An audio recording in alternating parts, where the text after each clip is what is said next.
It's good, shit, man. Slides here, all hip hop, man. Let the people know where you are.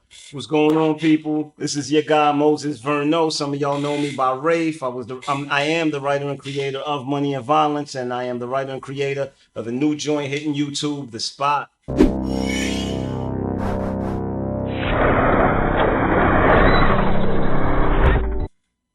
Brooklyn. Money and Violence, man. You created.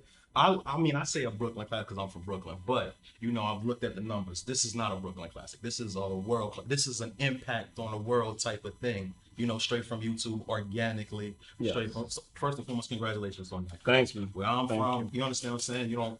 Everybody thinks you need that big bag up front and stuff like that. You've proven like organic shit still works. So grassroots. Yeah, I mean, look, man. I'll be the first to say the money is definitely a necessity, but you'd be surprised what you can create with just time, energy, and passion. You know, that's usually a substitute if you ain't got it. Yeah, man. Listen, the only human hands that can stop you are your own. You know, and there's not a thing in this world that you can't create, even if you don't have the funds, man. If you got the ambition and you got the determination and the passion to make it happen, you will. Either you will, or you will get it to a starting point where someone will see your passion and come in to help you finish. Okay. So, Money and Violence. Let's start from the beginning. Okay. One day you got the camera. How did we start? Listen, it's funny because told the story so many times. I remember it like it was yesterday. I literally I've done a lot of different things in my lifetime. I had always been trying to find a proverbial way out. So you know, I did music, tried to be a rapper. Obviously, that never worked because you've never heard of me. I was nice. You know what I mean? But I tried the rap thing, that didn't work out. Had a clothing line, that didn't work out. Had a website, something like All Hip Hop that I was trying to put together, a media website, that really didn't work out. And I literally woke up one morning and I also wrote 2 novels, which I was on the verge of publishing when Money and Violence took off, and I decided to throw that on the back burner and stick to what works for now. Okay. But I literally woke up one morning and I was just looking at the ceiling and I was, and I was thinking to myself, what's the next thing I want to try to do? And what's the next thing I haven't tried? And I said to myself, I haven't tried to make a film, and then I decided I was gonna shoot a hour and 45-minute feature film. And Money and Violence originally was supposed to be a feature film, but it took me 2 months to shoot the first 18 minutes, and I figured this was taking too long. Plus, I operate very well under pressure. So I said, you know what, to put the fire under my ass, I'm going to make this a web series. That 18 minutes is going to be the first episode, and I'm going to give myself 7 days every week to write, shoot, and edit the entire episode, the entire next episode, and have it out by the following week. Okay, cool. So and I did that for 7 months. For 7 months. So everything nothing was written down as like structure or anything like that at first. You had just went episode by episode. Yeah, like everything was written pretty much every week. So when episode 1 came out, it came out Tuesday at 8. That next day, I didn't know what episode 2 was going to be, and I literally had 6 days from the time episode 1 came out to write the next episode, to shoot it and to edit it, and to have it out by the following Tuesday at 8 p.m. Okay, gotcha. So when did you first start seeing the growth in Money and Violence? When did I first start seeing the growth? You know, everyone else started seeing the growth before I did, because I would have actors of mine come to me and say, yo, you know, I was downtown Brooklyn, or I was in the city, and somebody recognized me, and I'm like, for real? Because it never happened to me. And it's crazy because the first time I actually was like, this is really happening, because I had somebody reach out to me who wanted to manage me. By the time we were at like episode 5, so that shit must have like from here to this is yeah, it blew my mind only because keep in mind that Money and Violence was not something I did to become famous or anything like that. Money and Violence was something I did because I felt that the younger generation didn't have that voice of guidance, right? I felt that when I was growing up, there was always the OGs and the older heads on the block that used to, give you advice and spit jewels to you and this and that, and I just felt that was lacking. This was a teaching tool. Yeah, definitely. Wow. Definitely. I mean, and it still is. It still is. Yeah, you could get many lessons, but I think a lot of times that might come secondary to I would like to make a living doing my passion and what I love. You understand what I'm saying? And then I'm hoping that you take these jewels that I'm dropping here. You get what I'm saying? But you went in there thinking Still, like the jewels. but still to this day, I mean, not to jump, but even to the spot is everything I do is a teaching tool. You understand? My foremost reason for writing is that's my contribution to the world is to pretty much teach through the lessons of the experiences that I've gone through. Okay. Because a lot of the experiences that I've survived, some may not. Okay. Having to go through the same thing, so it's to avoid them from going down that path. Okay, so who's Rafe based Rafe is loosely based on Rafe is based on me pretty much.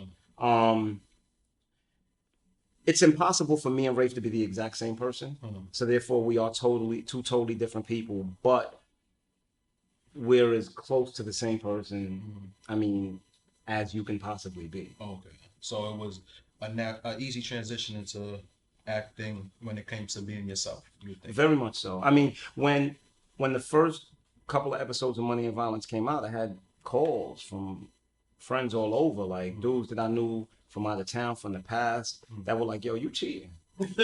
And I'm like, "What you mean?" And they're like, "Mo, you're not acting." And I'm like, "I know." You know. Okay, so you I think that was the thing. Like we always laughed at thing. Me and my friends, we used to play games like, yo, we take a shot every time Rafe drops a jewel. Like before the episode, we used to play those type of games. Yeah, I mean, but you got to think about it. I mean, since I've gotten here, before the cameras came on, you got to think how many jewels have I? Yeah, that's just who I am. So you're like, I mean, a lot of people stingy with game. That is what I've noticed. A lot of people are stingy with games. So you, when the conversation come up and the topic come up, you're quick to be like, all right, well, this is what I've learned. You understand what I'm saying? Yeah. So like, what makes you so generous? What allows you to be so generous with game? It's for one, it's called the gift because it's to be shared. Number one, and number two, I can't change the world by being just like the rest of it. You know, I have such an issue with the way things are right now. As far as people and their value systems and things like that. And I mean, if I'm not willing to do anything about it, don't blame the blind if you who has vision won't lead them. So that's you see? I'll take a shot to that. Okay, then so now we're fast forwarding into Money and Violence. I think after season 1, I forgot Shorty's name, but I see China. Believe so. The one that you ended up replacing. Yeah. Okay, then. She did an interview with my homegirl, Trophy Life. And, I saw it. That was the first rumblings you ever heard of anything. I think she addressed the situation about getting like a disclosure agreement and stuff like that about using her face. It's called a release. Yeah, that, and she felt like she wasn't being paid and things of that nature. Like she should have been paid for like the second season, like going into the second season. Everyone got that. All right. Money and Violence was something that I decided to do. Called a couple of friends. Hey, listen, you want to do this? When I first started shooting Money and Violence, I shot the first. As a matter of fact, me and her, we were really close. Like, I mean, for years, way before Money and Violence. Okay. And when I started doing this, when I started even thinking about it, I had mentioned it to her, and she was like, Mo, I want to be on the show. I want to be on the show. So I was like, all right, look, I'll put something together, whatever. By the end of the first season, this is the misconception. People don't realize that attention doesn't equate to money, right? So, of course, like, by the end of the first season, we had millions of views and we're on the Breakfast Club and we're on the morning show, but none of that equates to money. You get where I'm coming from? Yeah, none of that equates to money. And that's the problem. Like, even to this day, I constantly have people who tell me, yo, how does it feel to have been on television? And it's like, y'all don't realize we've never been on TV. We were never a TV show. We were on the internet. We were on YouTube. The Breakfast Club episode, on RuPaul. No, that was before the Breakfast Club was there. No, but that's not. I'm not even referring to that. Like I've been on. I've been on Fox 5 News, Channel 11 News. I've been on. I've been on television, but I'm referring to Money and Violence. That show has never been a TV show, but because it garnered the audience that it did. Like, people confuse it as a television show. And another thing about television is once your face goes on that magic box, people assume you have millions of dollars, right? the situation with her was a situation that pretty much, like I said, people misconceived. They thought all of this money was coming in, and that wasn't the case. And I reached out to her multiple times before we shot season 2. I told everybody, I said, look, I'm going to make sure everybody gets paid for season 2. I paid everybody $100 a day for season 2, which was pretty much you come, you do your scene in 2 hours, that's $100. You know what I mean? If you work twice a week, you get two. No, if you work twice, you were getting $225. If you work 3 times a week, you get $350, right? But what everybody was not thinking about, right? Because in that Trophy Life interview, I remember her saying that she should have got like $50,000 or something. Or she said, even if I would have got 50,000, what's 50,000? That's nothing, right? So when you're thinking on a show with a cast of 20 people, right? And she wasn't even a supporting role. She was a role, but she wasn't a supporting. I believe she was in 6 episodes. Okay. Right. Out of 23 episodes. Recurring character. Yeah, she was a recurring character. So if I pay you 50,000, right? Well, What am I have to pay everyone else, right? So, and then what's going to be this budget? So now, what the budget to pay the cast is going to be over $1 million. Where's this $1 million coming from? No, where is this coming from? You understand? And I really think it's just people not understanding the concept of business, for one, people not understanding how television works, for two, and people just going on the hype. I think that's where people get a lot carried away. Like once you said the TV, like people thinking it might be on TV, or if they see your face on that box mixed with the hype, it does. Yeah. You know, things always look bigger from the outside looking in. So okay then. So looking back now, was there anything that you would have done differently? And I'm not just talking about her situation. I'm talking about so before we even get to season 2, because season 2 that's a whole different entity. That's Tidal. We're talking, with the Lionsgate thing and stuff of that nature. I'm talking about like from season 1, grassroots, the YouTube and everything of that nature. Would you have done anything different? Is there anything I would have done differently? I may not have involved friends into this situation, and the reason being is because I lost a lot of like her, like China. That was one of my closest friends before this. Okay. And I lost a friend behind this. Yeah. You get where I'm coming from? And it was just off of miscommunication, people listening to other people. Yo, I heard they got a deal with HBO for $10 million. And it's like, and I think that honestly that would be it. Probably not mixing friendship and so business. You would advise that to people that want to get out and start a web series? Like, don't hire your friends. Yes. And the reason being is because, like, even the situation with her, what happened was when it started becoming business, where it was, okay, yeah, you have a hosting, but being that these people want to pay you for the fact that you're on the show, you need to give me 10%. Yeah. That's an issue. Oh, Mo, we supposed to be people. This is business. Yeah. Yes, we're friends. Yeah. But this is business. You get where I'm coming from? And that line gets blurred. And then you have the fact that people, because you've known them for years, they expect special treatment. And that's not fair to the rest of the cast. Okay. So definitely, man. Like it's a slippery slope. I'm not saying that you can't do business with all friends. I just know it's a very slippery slope, and your friend has to be a certain type of person, because see, with being your friend, people feel entitled. That's a big thing. Yeah, entitlement is a big thing, man. Your work is not their work. Your sweat equity is not theirs. And then at the end of the day, they almost feel like okay, yeah, you gave this person an opportunity, but they feel like, no, please, this was my place to get this. Yeah, that's I worked for this to give you an opportunity. Exactly.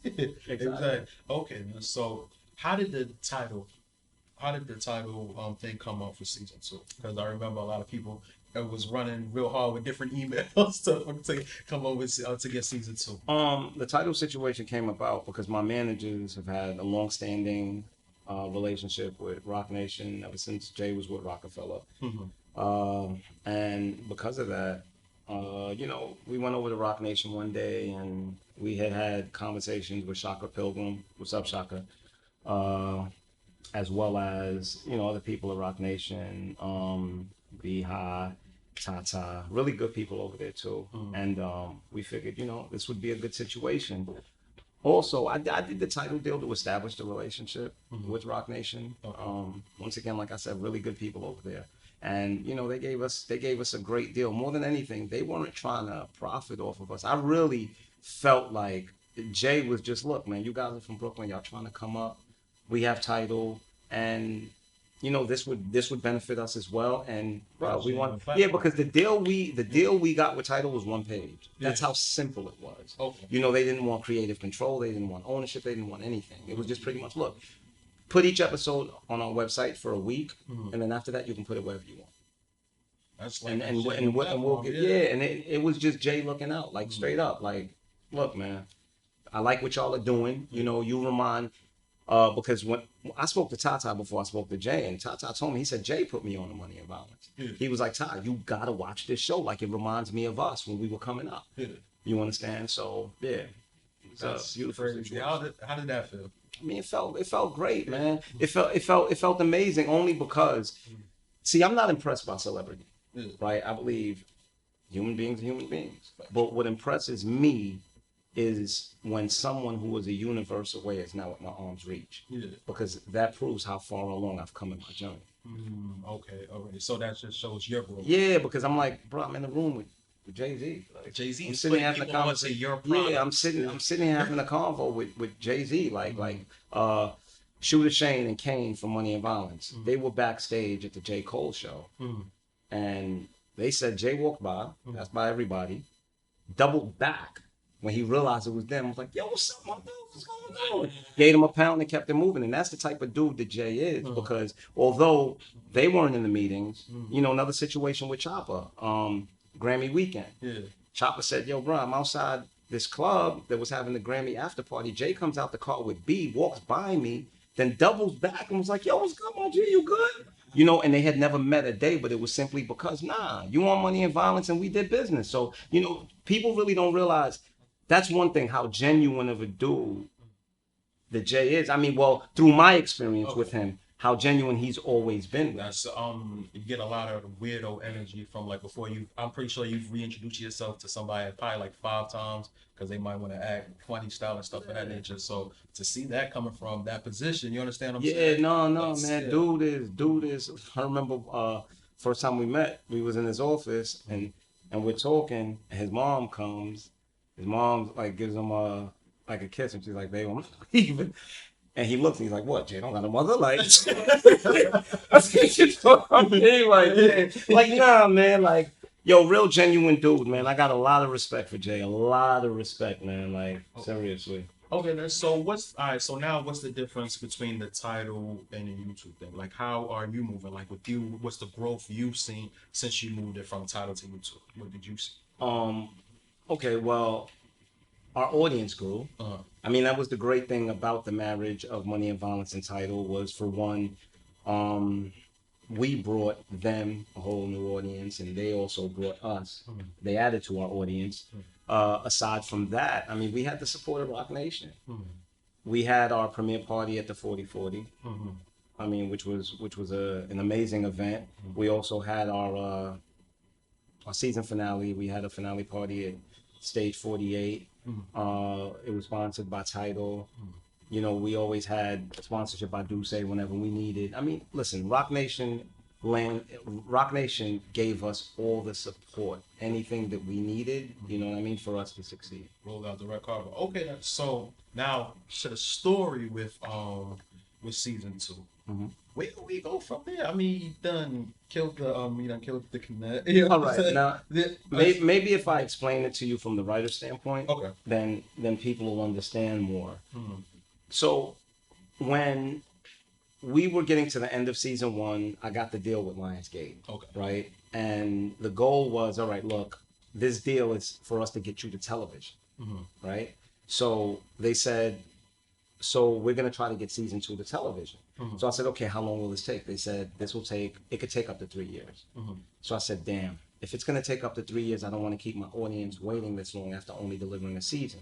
Is there any way that I can do season 2 on my own and we can shoot to get season 3 to TV. This way, my audience will wait maybe a year and a half in between seasons. Yeah. So they were like, okay, look, this is what we'll do. We'll give you some upfront money that you can put. So you got signed after season 1. I got signed after season 1. Okay. Even the Tidal deal. The Tidal deal was, I announced the Tidal deal 6 months after it happened. Oh. Because that's just the way I am. Listen, I posted a picture of her pregnant yesterday on my Instagram, and everyone's like, "Oh my God, congratulations!"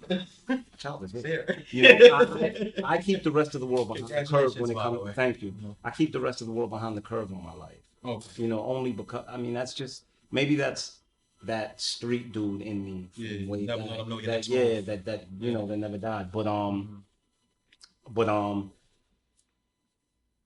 pretty much, like I said, once we got the Lionsgate deal and it was supposed to be television for the 3rd season, and I decided, all right, look, so Lionsgate gave us some money. I produced the 2nd season on my own, and then the goal was to get the 3rd season to television. Oh, okay. Oh, so it's playing out. So did it change it right now?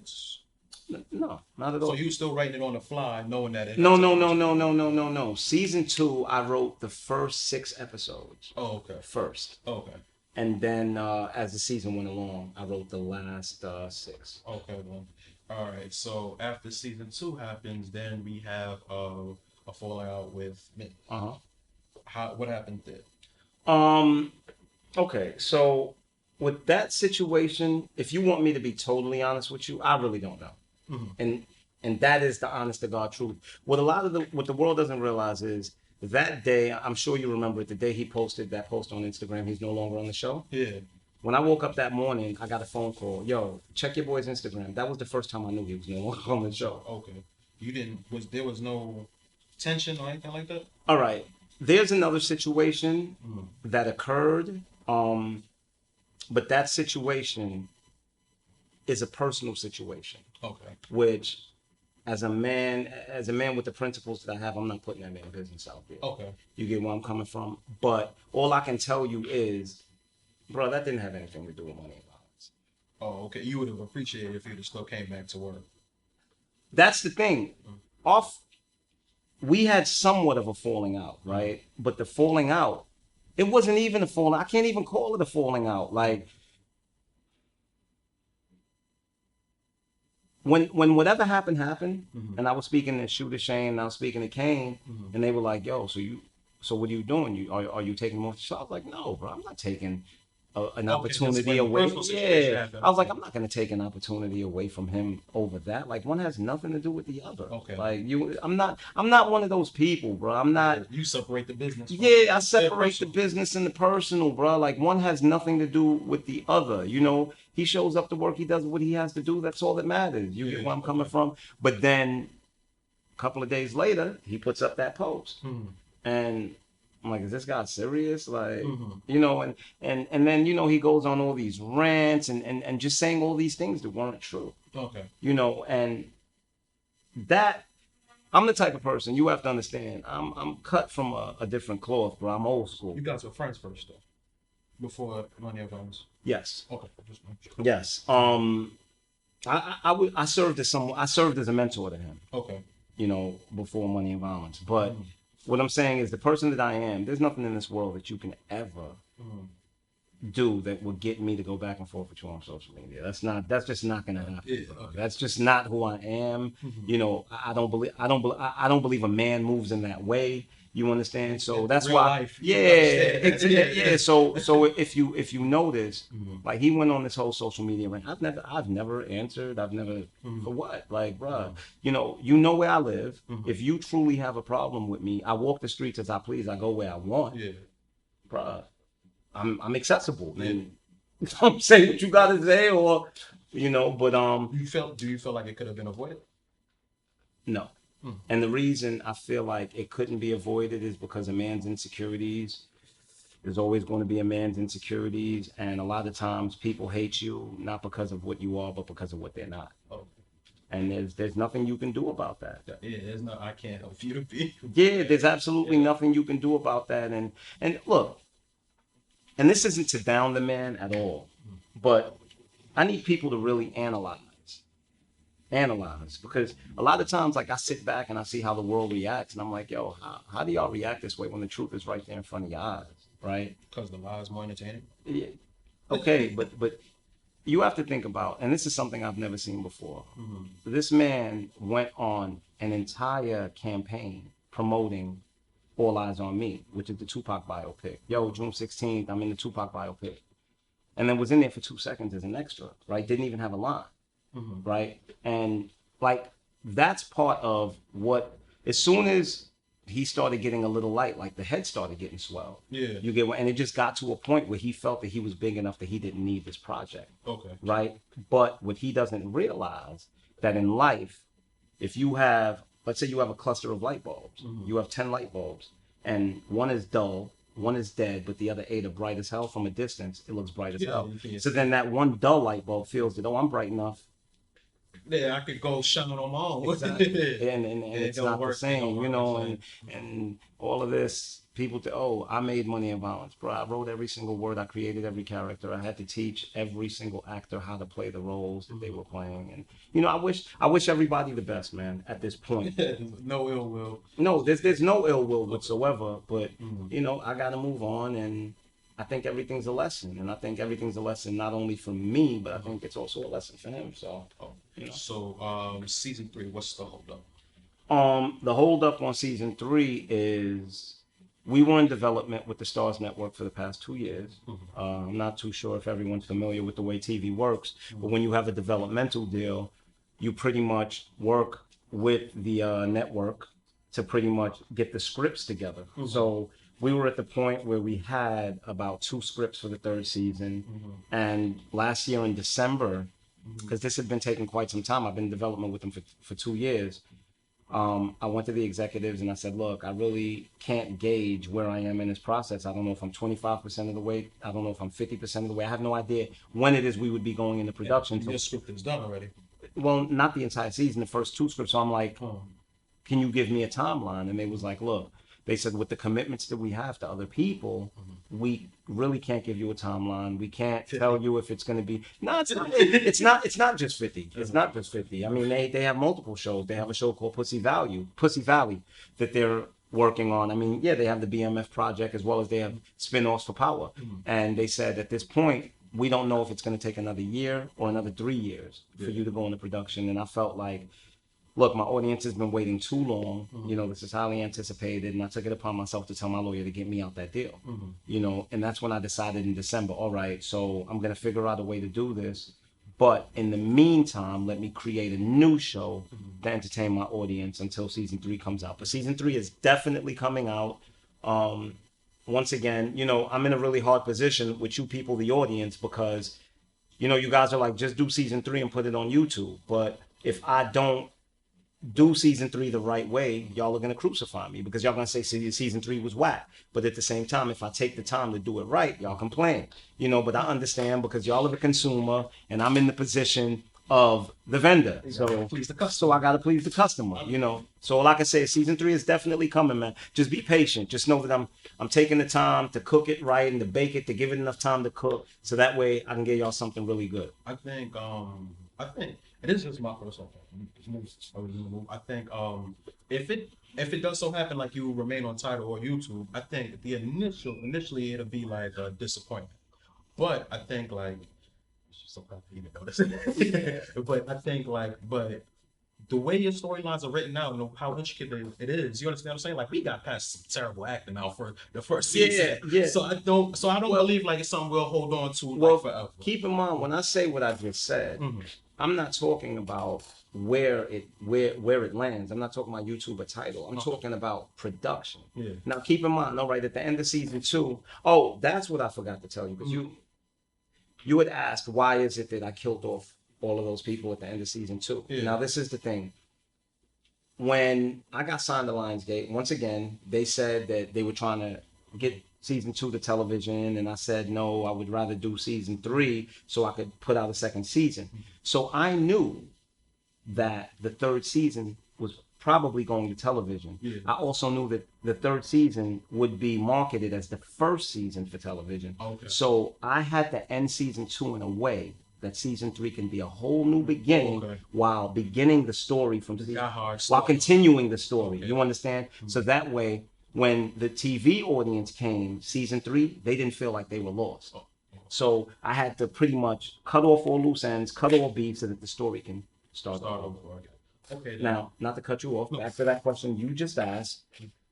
I wasn't referring to putting it on YouTube. I wasn't referring to whether it's on Tidal or where it lands. What I was referring to is think about the end of season 2.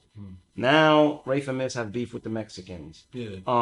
Rafe just killed Jessica. So of course, Rafe killed Jessica. Mr. got killed on the same block. So of course, none of that happens without there being some type of police involvement. So with all of that being said, that means bigger budget. You understand where I'm coming from? So therefore, in order for me to give the best storyline possible for season 3, I have to have a budget. So before we can get the cartel involved. Exactly. Yeah, the cartel ain't coming out of my pocket, y'all. That's not happening. That's not happening. Okay. But you feel me? No, I get. Now, when you explain it like that, I get exactly what you mean. Okay. All right. So, like I said before, I'm from Brooklyn myself, right? I think right now what's big is the Brooklyn drill music and stuff like that. I think it's pretty much like on audio, like the fucking It's Money and Violence on audio, probably with a lot less lessons. You understand what I'm saying? Do you feel like the movement that we have in Brooklyn, because a lot of them are getting signed, a lot of them are getting deals and things of that nature, do you believe like a lot of it, like your show influenced like a lot of the music and the culture that's going on now around like Flatbush, Canarsie, Brownsville? I honestly believe that Money and Violence came at a time when the spotlight wasn't on New York anymore. And I believe that Money and Violence pretty much opened up the stage for a lot of the new artists that came from Brooklyn. I also believe that Money and Violence was the first project that came from New York in a long, long time that was received the way it was received all across the globe.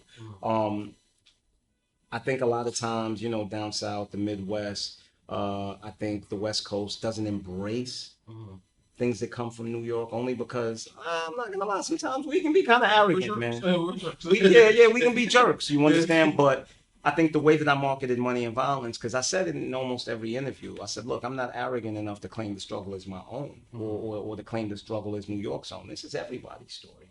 Whether you're from the West, whether you're from down south, this is the things that we all go through. And I said that every time because this was something that I wanted embraced by all of the masses. I wanted it embraced worldwide, and it's the honest to God truth. There's real niggas everywhere. Thanks. And we all go through the same exact things. And I also think that that's why, the show was embraced worldwide. Okay.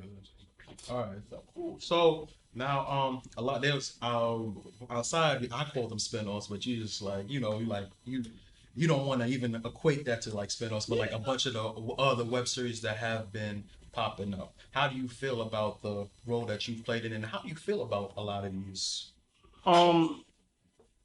Look, I feel honored. I feel honored to have been one of the people to spearhead, to pioneer, the whole urban web series lane. And I think it's great that we did something that opened up another lane. I mean, for inner city youth, before we did Money and Violence, everybody was all about trying to be an athlete or trying to be a rapper or trying to be a musician.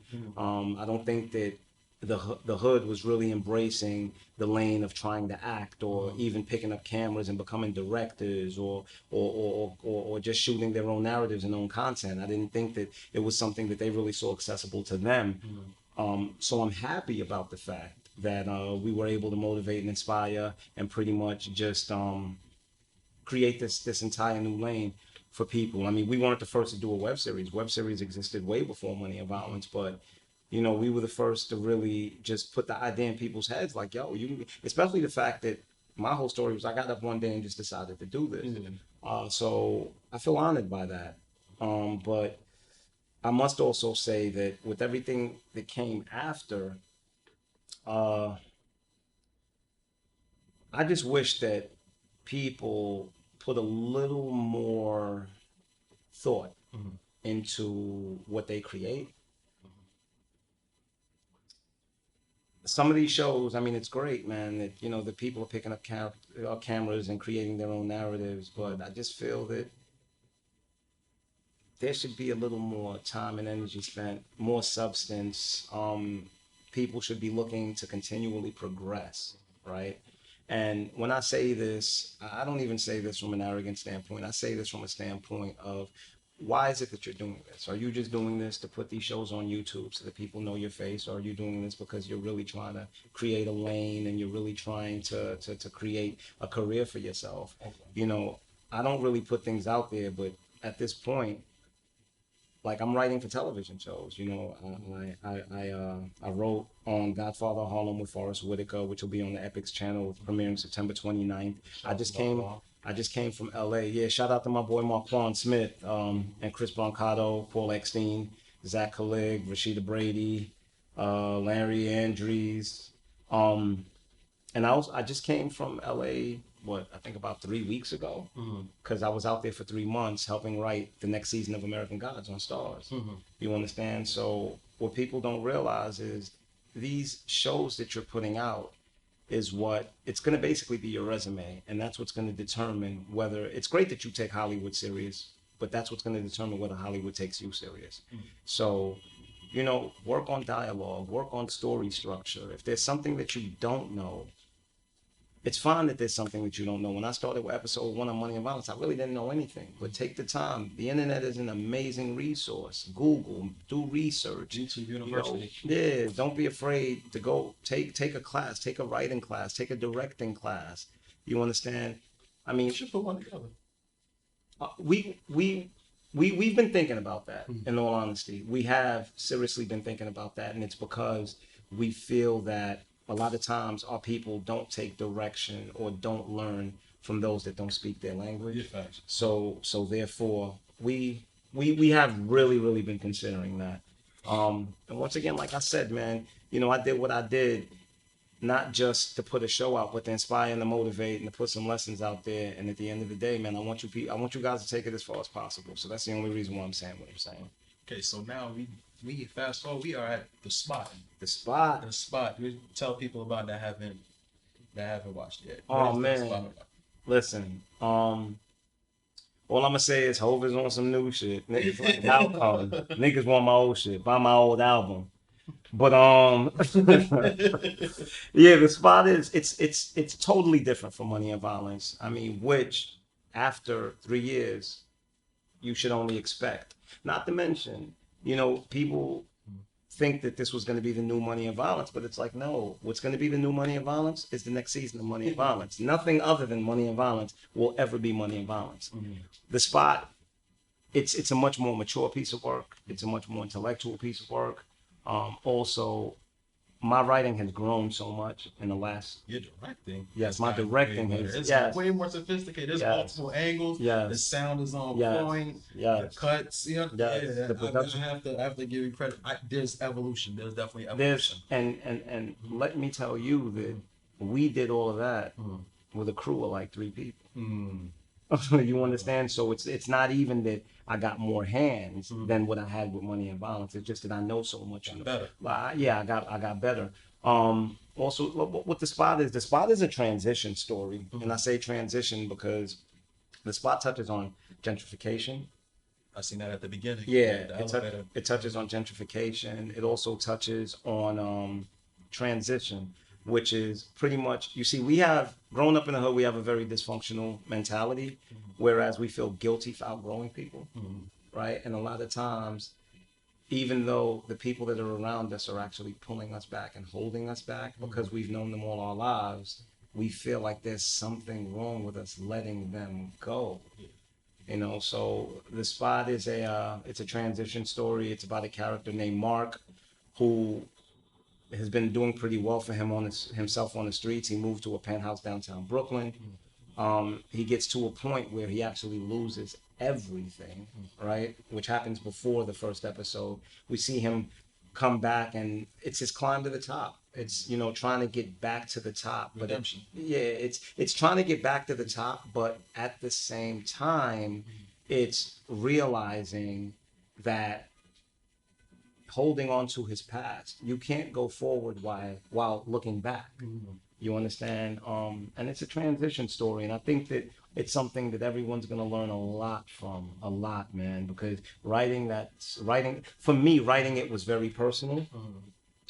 Aside from being very personal, I just feel that there's so many things in there that. Is it personal from your new experiences now that you're being flued out, as my MP said, to LA, and you're writing for other series and things of that nature? You're in new rooms. Is these things is this some of your experiences too? Yeah, I've gone. Please, I've gone through the majority, a lot of the experiences that are experiences that I've gone through. I've gone through similar things, and aside from that, like with this show, I just wanted to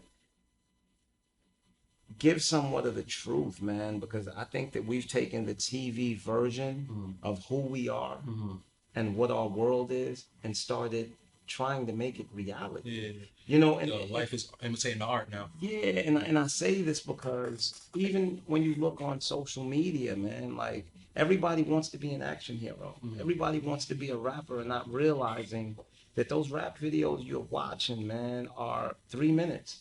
And after that show, I have a friend of mine,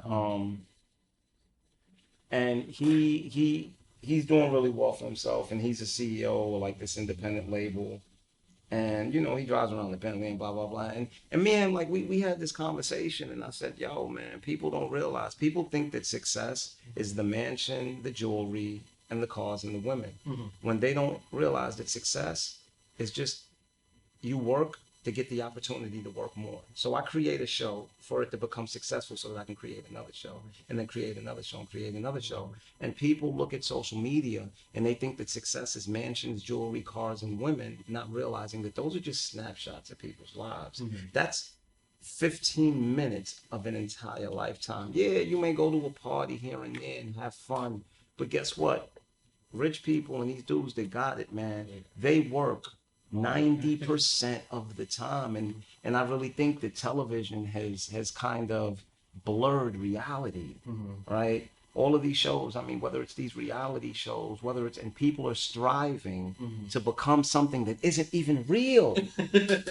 I'm serious, and it's crazy. It is really crazy. Like even the whole thing with females. Females are watching these rappers, and these rappers are living this lifestyle, and they're buying their women these $10,000 bags, and now you meet this guy who makes $70,000 a year, and you expect him to do the same thing, and people don't understand how illogically that does not make sense. You want this man to provide the lifestyle that a millionaire provides for his, because it's all because of TV and the fantasy and people thinking that's real. So I wanted to create a show that was about the streets, but to give you the real side of it. There's no drug dealers meeting up in warehouses. There's there's nobody going to buy coke and people standing there with machine guns. There's none of that. There's no Sosa. I'm not saying that Sosa doesn't exist, but Sosa does not exist in the United States. Yes, when maybe in Mexico, maybe in Colombia, people are leaving heads on doorsteps. It doesn't happen like that in New York, or that doesn't. Okay, man, we've been extensive, man. Before I get y'all there, I gotta know some inspirations, man. Like, do you have a favorite web series right now? My favorite web series, in all honesty, and I'm not even just saying this, but my favorite web series right now is The Spot. And I'm saying this because you guys, huh? One episode deep, huh? No, well, you got to remember, I've seen the entire season, and that's the thing, and I say this because, the things that are in that show. One thing I realized with TV, right? It's pretty much the same scenes over and over and over again. The guy owes the plug is trying to kill him. Like, it's the same thing over and over and over and over and over and over and over. It's the same stories told a million times over. And one thing I think people will realize with this show is these scenes are scenes you've never seen before. And we're addressing things that have never been talked about, and we're honest. We're honest with it. We're not saying that the streets isn't a bad lane, but we're also saying that but those that take that bad lane aren't necessarily bad people. Oh, I know like this is like real because even like for the gentrification thing, I interviewed another dude who had a prominent web series, whatever. And I was like, yo, you ever think about implementing a gentrification? Because it was heavy in the area that it was filmed. And he was just like, he couldn't think of how you implement that. I'm like, but you live it though. We see here every day. Now let me tell you this, that first scene in The Spot is something that's happened to me, right? Now, and I say this, I used to think, like I would get into my elevator and I would press P for penthouse. And, you know, I used to get this funny feeling like every time somebody was in the elevator. And I thought it was just me, but then my 15-year-old daughter has lived with me for about a year and a half now. And the second month she was living with me, she's like, Dad, can I ask you a question? She was 14 at the time. She was 14, 13. I'm like, what's up? She said, Dad, why is it that when you get in the elevator and other people and then you press the P, like you get this funny feeling? And that's when I was like, wow. I'm not tripping. I'm not tripping. But if you notice, because the one thing I don't want to do, everything isn't hate. Everything is not racism, bro. Everything is not and I think that's the problem. People lump every single misconception, racism, hate. If you watch that first episode of The Spot, that scene in the elevator, the look the dude gives Mark is not a look of hatred. It's a look of, really? It's confusing. Because you know why? Like, because the world, it's not prejudice. I'm going to tell you. And this is why I think it's so important that we create our own shows and our own content to depict ourselves, because there's a large percentage of America that doesn't live around us and doesn't have interactions with us. And their perceptions of us come from what they see on television. Exactly. Yeah. So that look he gave Mark in that elevator was as of what the world told me, you're not supposed to live there. Exactly. Yeah. You get one, and that's not racism. That's perception, because he's not from our world. He doesn't deal with us. So what television has told him, you know, it's just like when I had put out Money and Violence and I started doing interviews, and I was doing interviews with the Huffington Post. I was doing AOL Build. And they were like, I really didn't think that you would be this well-spoken. Yeah. I just had that situation. I just put out a clip for like Sue Surf, and I'm like, yo, you really out here, you're using like 3-syllable words as if you just didn't get shot last year. And he was like, no, I can be this way. I don't have any image to maintain because I can sound smart because I'm dumb shit. You understand what I'm saying? I've proven myself. I don't need to walk into these rooms, you know, pants halfway off my ass, or I can't say yes ma'am or be respectful because I am that. You know, I'm a complete person. Yeah, but think about it. Every time they've seen, when have you ever seen a show or a movie depicting dudes from the hood where they speak intelligent? Probably the only time was Money and Violence. Yeah. You get where I'm coming from? So the world assumes that they see on television is who we are. Or maybe Stringer on the Wire. Yeah, but Stringer on the Wire was still he wasn't the hood dude at that point. Exactly. He wasn't the hood dude at that point. So that's why I want to continue to create my own content, because I think it's about time that we start controlling our narrative. We start controlling how the world sees us. And that's another reason why I would love for these web series to step it up and not keep buying into the narrative of we're just these ignorant dudes running around shooting and killing each other. You know, because that isn't who we are. The truth is, the only reason we go so hard is because we have so much love in our hearts. So therefore, we're willing to do anything to take care of those that we love. All right, that's all. Before we get out of here, I want you to plug The Spot. Definitely. And plug the something. People know what else we can be looking forward to. All right, well, people, once again, this is Moses Verneau. Yo, you know what's funny? Oh, God, I always had a problem with saying my government. Money and Violence made me comfortable with that. Yeah, it was weird text. I'm like, no, please don't call me Ray. That's why it was Instagram handles in the credits with Money and Violence. I'm like, please know my government? Crazy? Like, yeah. But it's Moses Verneau, writer creator of Money and Violence, and now The Spot, Rafe, whatever you want to call me. Check out The Spot. Just search The Spot on YouTube. Dropping every Tuesday at 8 p.m. And once again, also check out Godfather Harlem, dropping September 29th on the Epics channel. Brooklyn, all day. Brooklyn, yeah, that's a major key right there, Brooklyn.